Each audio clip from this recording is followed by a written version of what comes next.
We raise the bar and the expectations. We tell them they're going to college. They don't have a choice.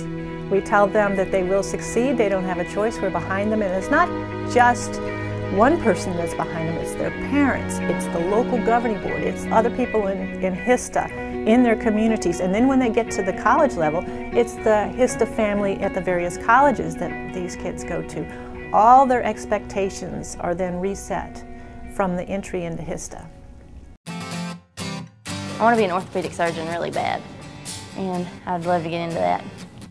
I just want to be a doctor. I don't know what type of doctor I want to be yet. I have to look into that all the way. How do you lessen the achievement gap?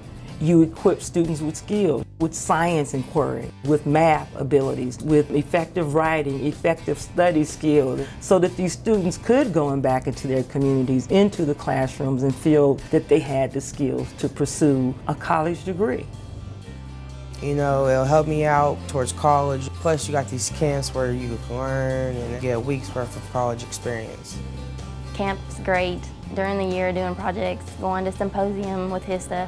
It's a learning experience, but it's also a lot of fun. When I see these students so excited about their own futures, about futures they did not believe they had when they first came into HISTA, it is such a thrill. There's no better feeling than to see a student who's realizing they can be whoever they want to be. My parents didn't go to college.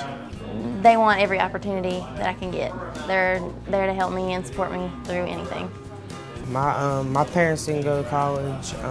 They wanted to see me succeed in life. You know, I'm not gonna settle just for not going to college when I know I can go to college and I can do better things with myself.